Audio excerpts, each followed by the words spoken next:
ਅੱਜ ਦੀ ਕਿਤਾਬ ਸਾਡੇ ਕੋਲ ਹੈ ਪਿਆਰ ਦੀ ਖੇਡ। ਸ਼ਾਇਰ ਨੇ ਮੁਹੰਮਦ ਨਵੀਦ ਕਲੰਦਰੀ। ਇਹ ਕਿਤਾਬ 2021 ਦੇ ਵਿੱਚ ਸਾਹਮਣੇ ਆਈ। ਇਸ ਕਿਤਾਬ ਬਾਰੇ ਡਾਕਟਰ ਮੁਹੰਮਦ ਯੂਨਸ ਅਖਤਰ ਹੋਰੀ ਆਪਣੇ ਵਿਚਾਰ ਸਾਂਝਿਆਂ ਕਰਦਿਆਂ ਹੋਇਆਂ ਲਿਖਦੇ ਨੇ ਕਿ ਨਵੀਦ ਕਲੰਦਰੀ ਦੀ ਸ਼ਾਇਰੀ ਦਾ ਮੁਤਾਲਾ ਯਕੀਨ ਦਿਵਾਉਂਦਾ ਹੈ ਕਿ ਆਪਣੀ ਹਯਾਤੀ ਦੇ ਹਵਾਲਿਓਂ ਉਹ ਸਿਰਫ ਵਕਤ ਨਹੀਂ ਗੁਜ਼ਾਰ ਰਿਹਾ ਹੈ, ਸਗੋਂ ਉਹਦੀ ਨਜ਼ਰ ਆਪਣੇ ਸਾਰੇ ਆਲ ਦੁਆਲ ਨੂੰ ਬੜੀ ਗੌਰ ਨਾਲ ਵੇਖ ਰਹੀ ਹੈ। ਉਹ ਆਪਣੇ ਕਾਰਿਆਂ ਨੂੰ ਹਰ ਮੁਆਸ਼ਰਤੀ ਕੋਝ ਤੋਂ ਆਗਾਹ ਵੀ ਕਰ ਰਿਹਾ ਹੈ ਅਤੇ ਇਹਨੂੰ ਸੋਝ ਬਣਾਉਣ ਦਾ ਅਹਿਸਾਸ ਵੀ ਦਿਵਾ ਰਿਹਾ। ਸ਼ਾਇਰ ਦੀ ਦੀਨ ਅਤੇ ਦੇਸ਼ ਨਾਲ ਮੁਹੱਬਤ ਨੁਮਾਇਆਂ ਅਤੇ ਆਪਣੇ ਹਰ ਕਾਰੀ ਨੂੰ ਕਾਇਲ ਕਰਨ ਵਾਲੀ ਹੈ। ਇਹ ਸੀ ਪ੍ਰੋਫੈਸਰ ਡਾਕਟਰ ਯੂਨਸ ਅਖਤਰ ਹੋਰਾਂ ਦੇ ਵਿਚਾਰ, ਜਿਹੜੇ ਆਪ ਹੀ ਪੰਜਾਬੀ ਗਜ਼ਲ ਦਾ ਮੁਹਾਂਦਰਾ ਨੇ ਅਤੇ ਇੱਕ ਉਸਤਾਦ ਸ਼ਾਇਰ ਵਜੋਂ ਜਾਣੇ ਜਾਂਦੇ ਨੇ। ਮੁਹੰਮਦ ਨਵੀਦ ਕਲੰਦਰੀ ਹੋਰੀ ਅਕਰਮ ਕਲੰਦਰੀ ਦੇ ਸ਼ਾਗਿਰਦ ਨੇ ਅਤੇ ਉਹਨਾਂ ਨੇ ਆਪਣੀ ਕਿਤਾਬ ਦਾ ਇੰਤਸਾਬ ਵੀ ਆਪਣੇ ਉਸਤਾਦ, ਆਪਣੇ ਮੁਰਸ਼ਦ ਦੇ ਨਾਂ ਹੀ ਕੀਤਾ ਹੈ। ਇਸ ਸ਼ੇਰੀ ਪਰਾਗੇ ਨੂੰ 3 ਹਿੱਸਿਆਂ ਵਿੱਚ ਵੰਡਿਆ ਗਿਆ ਹੈ। ਪਹਿਲਾ ਹਿੱਸਾ ਨਜ਼ਮਾਂ, ਦੂਸਰੇ ਹਿੱਸੇ ਦੇ ਵਿੱਚ ਗਜ਼ਲਾਂ ਅਤੇ ਤੀਸਰੇ ਹਿੱਸੇ ਦੇ ਵਿੱਚ ਸਾਨੂੰ ਚੌਮਿਸਰੇ ਪੜ੍ਹਨ ਨੂੰ ਮਿਲਦੇ ਨੇ। ਨਜ਼ਮਾਂ ਦੇ ਮੌਜ਼ੂ ਅਜੋਕੇ ਸਮਾਜ ਦੇ ਵਿੱਚੋਂ ਲਏ ਗਏ ਨੇ। ਪਿਆਰ ਦੀ ਖੇਡ ਜਿਵੇਂ ਕਿ ਇਹਨਾਂ ਦਾ ਖਾਸ ਮੌਜ਼ੂ ਹੈ। ਪਿਆਰ ਦੀ ਖੇਡ ਦੇ ਹਵਾਲੇ ਨਾਲ ਗੱਲ ਕਰਦਿਆਂ ਹੋਇਆਂ ਉਹਨਾਂ ਦੇ ਪਹਿਲੇ 4 ਮਿਸਰੇ ਅਸੀਂ ਦੇਖਦੇ ਹਾਂ। ਇੱਕ ਸੋਹਣੀ ਕੁੱਲ ਸੰਸਾਰ ਦੀ ਖੇਡ ਹੈ ਬੰਦਿਆਂ ਦੇ ਕਿਰਦਾਰ ਦੀ ਖੇਡ।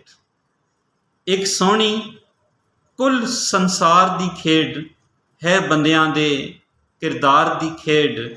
ਇਸ ਜੱਗ ਦੇ ਉੱਤੇ ਯਾਰ ਨਵੀਦ ਬਸ ਖੇਡਾਂਗੇ ਹੁਣ ਪਿਆਰ ਦੀ ਖੇਡ। ਬਸ ਖੇਡਾਂਗੇ ਹੁਣ ਪਿਆਰ ਦੀ ਖੇਡ। ਇਹ ਤੁਸੀਂ ਅੰਦਾਜ਼ ਵੇਖ ਲਿਆ। ਪੰਜਾਬੀ ਨਜ਼ਮ ਗਜ਼ਲ ਦੀ ਜੇ ਅਸੀਂ ਤਾਰੀਖ ਵੱਲ ਝਾਤ ਪਾਈਏ ਤਾਂ ਇਹਦੇ ਵਿੱਚ ਅਜਿਹੇ ਸ਼ਾਇਰ ਨੇ ਜਿਨ੍ਹਾਂ ਨੇ ਨਵੀਂ ਪੰਜਾਬੀ ਨਜ਼ਮ ਅਤੇ ਨਵੀਂ ਪੰਜਾਬੀ ਗਜ਼ਲ ਨੂੰ ਟੀਸੀ 'ਤੇ ਅਪਣਾ ਦਿੱਤਾ ਹੈ। ਮੁਹੰਮਦ ਨਵੀਦ ਕਲੰਦਰੀ ਹੋਰਾਂ ਦੀ ਸ਼ਾਇਰੀ ਜਦੋਂ ਅਸੀਂ ਦੇਖਦੇ ਹਾਂ ਅਤੇ ਇਹਦੇ ਵਿੱਚ ਉਹ ਜਿੱਦਤ ਅਤੇ ਉਹ ਫਨਕਾਰਾਨਾ ਮੌਜ਼ੂ ਜਾਂ ਤਕਨੀਕ ਸਾਨੂੰ ਵੇਖਣ ਨੂੰ ਨਹੀਂ ਮਿਲਦੀ।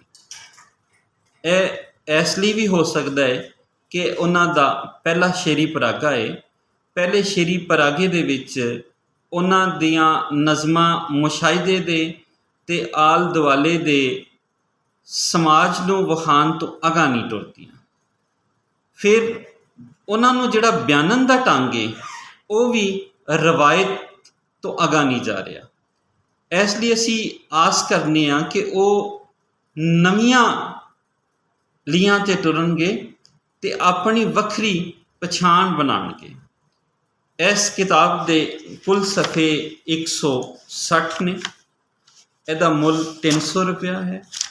ਇਹ ਕਿਤਾਬ ਮਕਤਬਾ-ਏ ਫੈਜ਼ਾਨ ਕਲੰਦਰੀਆ ਸ਼ੇਰਾਕੋਟ ਬੰਦ ਰੋਡ ਲਾਹੌਰ ਤੋਂ ਛਾਇਆ ਹੋਈ। ਇਸ ਕਿਤਾਬ ਦੀਆਂ ਕੁਝ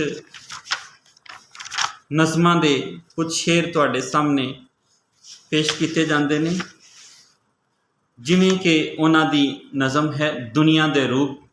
ਵੇਖੇ ਮੈਂ ਤੇ ਯਾਰੋ ਚੋਖੇ, ਦੁਨੀਆ ਦੇ ਨੇ ਰੂਪ ਅਨੋਖੇ। ਲੱਭਿਆ ਨਾ ਕੋਈ ਸੱਚਾ ਯਾਰ, ਝੂਠੇ ਵੇਖੇ ਸਭ ਦਿਲਦਾਰ।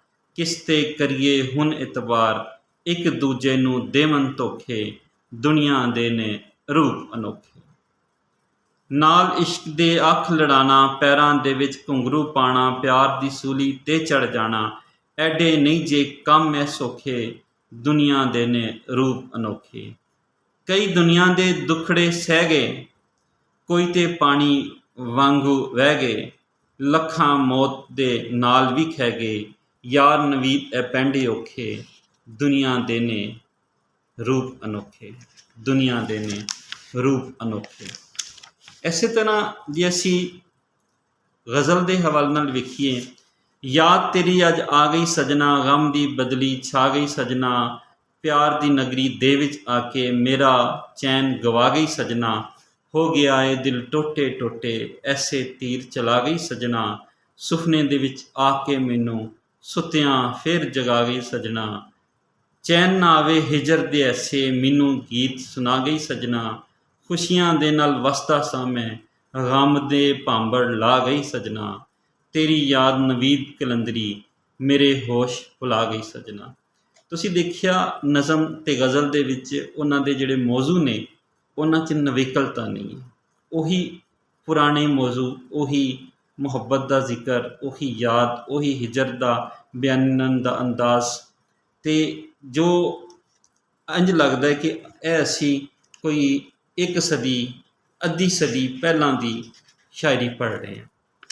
ਚੌਮਿਸਰਿਆਂ ਦੇ ਵਿੱਚ ਉਹਨਾਂ ਨੇ ਪੰਜਾਬ ਦੇ ਅੰਦਰ ਖੇਡੀਆਂ ਜਾਣ ਵਾਲੀਆਂ ਰਵਾਇਤੀ ਖੇਡਾਂ ਨੂੰ ਮੌਜ਼ੂ ਬਣਾਇਆ ਹੈ। ਪਹਿਲਾਂ ਉਹਨਾਂ ਨੇ ਚੌਮਿਸਰਾ ਪਿਆਰ ਦੀਆਂ ਖੇਡਾਂ ਹੀ ਰੱਖਿਆ ਹੈ, ਅਤੇ ਬਾਕੀ ਦੇ ਵਿੱਚ ਫੜਨ ਫੜਾਈ, ਲੁਕਣ ਮੀਟੀ, ਕੋਕਲਾ ਛਪਾਕੀ, ਗੁੱਲੀ ਡੰਡਾ, ਸਟਾਪੂ, ਵਾਂਝੂ, ਗੋਲੀ ਪਿੱਲੇ, ਕਿੱਕਲੀ, ਇਸੇ ਤਰ੍ਹਾਂ ਉਹਨਾਂ ਨੇ ਹੋਰ ਪੇਚੇ ਪਾਣਾ, ਪੰਜਾ ਲੜਾਉਣਾ, ਇਹ ਸਾਰੇ ਉਹਨਾਂ ਨੇ ਜਿਹੜੀਆਂ ਖੇਡਾਂ ਨੇ ਉਸ ਦੇ ਹਵਾਲੇ ਨਾਲ ਚੌਮਿਸਰੇ ਲਿਖੇ ਨੇ। ਇਹ ਉਹਨਾਂ ਦਾ ਪਹਿਲਾ ਸ਼ੇਰੀ ਪਰਾਗਾ ਹੈ, ਪਿਆਰ ਦੀ ਖੇਡ। ਅਸੀਂ ਜੀ ਆਇਆਂ ਨੂੰ ਆਖਦੇ ਹਾਂ ਅਤੇ ਆਸ ਕਰਨੇ ਹਾਂ ਕਿ ਉਹ ਪੰਜਾਬੀ ਸ਼ਾਇਰੀ ਦੀ ਉਸ ਤਵਾਰੀਖ ਨੂੰ ਵੀ ਜਾਣਨਗੇ ਜਿਸ ਤੋਂ ਉਹਨਾਂ ਨੂੰ ਅੰਦਾਜ਼ਾ ਹੋਏਗਾ ਕਿ ਪੰਜਾਬੀ ਸ਼ਾਇਰੀ ਅੱਜ ਕਿੱਥੇ ਖਲੋਤੀ ਹੈ ਅਤੇ ਉਸ ਨੇ ਕਿੰਨਾ ਪੈਂਡਾ ਕਰ ਲਿਆ ਹੈ, ਅਤੇ ਫਿਰ ਉਹ ਉੱਥੋਂ ਆਪਣਾ ਪੈਂਡਾ ਸ਼ੁਰੂ ਕਰਨ ਦਾ ਚਾਰਾ ਕਰਨ। ਉਹਦੇ ਵਾਸਤੇ ਭਰਵੇਂ ਮੁਤਾਲੇ ਦੀ ਢੇਰ ਲੋੜ ਹੈ ਤਾਂ ਜੋ ਨਵੀਆਂ ਲੀਹਾਂ 'ਤੇ ਤੁਰਿਆ ਜਾ ਸਕੇ। ਐਸੀ ਪਿਆਰ ਦੀ ਖੇਡ ਮਕਤਬਾ ਫੈਜ਼ਾਨ ਕਲੰਦਰੀਆ ਤੋਂ ਛਪੀ ਹੋਈ ਕਿਤਾਬ।